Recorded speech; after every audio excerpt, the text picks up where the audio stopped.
এবার ভোপালে কৃষকদের আন্দোলনের চাপের কাছেও মাথা নোয়াতে বাধ্য হলো মধ্যপ্রদেশের বিজেপি সরকার। আর আবারও জয় হলো কৃষক আন্দোলনের। এখানেই প্রশ্ন উঠছে, এই ঘটনা কি দেশের শাসক দল বিজেপির কপালে দুশ্চিন্তার ভাঁজ আরও বাড়িয়ে দিল? আর এবারে অন্নদাতাদের এই আন্দোলনের দাবি বা কী ছিল? শেষ পর্যন্ত ওই রাজ্যের বিজেপি সরকার কতটা দাবি বা মেনে নিতে বাধ্য হলো? আর কৃষক আন্দোলনের এই জয় দেশের শাসকদেরকে কী বার্তা দিচ্ছে? তো আসুন প্রথমেই দেখে নেওয়া যাক কী দাবির ভিত্তিতে এই কৃষক আন্দোলন শুরু হয়েছিল। 27শে জুলাই থেকে শুরু হয়েছিল এই আন্দোলন আর শেষ হয়েছিল 29শে জুলাই। মূলত সংযুক্ত কিষাণ মোর্চার ডাকে হাজার হাজার কৃষক ভোপালে এসে পৌঁছায়।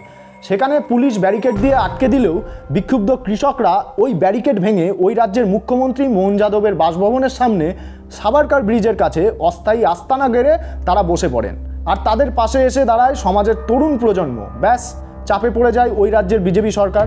তারপর আলোচনার টেবিলে ডাকা হয় কৃষকদেরকে। কৃষকদের মূলত প্রধান দাবি ছিল মধ্যপ্রদেশে উৎপাদিত মুগ ডালের 100% সরকারকে কিনতে হবে।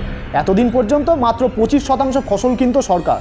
এবছর ওই রাজ্য 20.16 লাখ মেট্রিক টন মুগ ডাল উৎপাদন করে রেকর্ড গড়েছে, কিন্তু সরকার মাত্র 4.54 লাখ মেট্রিক টন কেনার কথা ঘোষণা করে। ফলেই ক্ষতির মুখে পড়েন কৃষকরা। দ্বিতীয় দাবি ছিল সার কেনা ও ফসল বিক্রির ঝক্কি এড়াতে জটিল টোকেন ব্যবস্থার সংস্কার বা বাতিল করা। অবশেষে 29শে জুলাই মুখ্যমন্ত্রী মোহন যাদব তাদের আংশিক দাবি মেনে নেন। আন্দোলনের চাপে পড়ে সরকার মুগ ডালের সরকারি সংগ্রহের সীমা 25% থেকে বাড়িয়ে 60% করতে বাধ্য হয়েছে। পাশাপাশি সার বিতরণের টোকেন ব্যবস্থা সাময়িকভাবে স্থগিত করার কথাও ঘোষণা করে সরকার।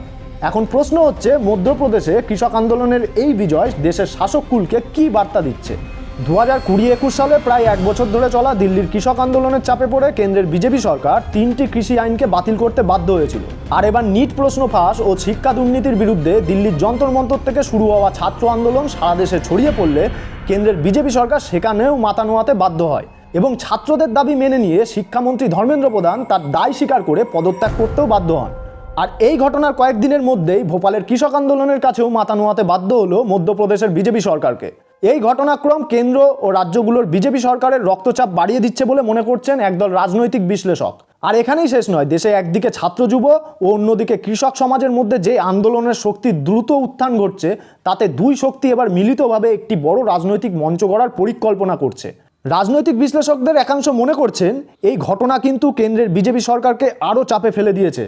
তো এই নিয়ে আপনি কি মনে করছেন? আপনার মতামত অবশ্যই আমাদের কমেন্ট বক্সে লিখে জানান।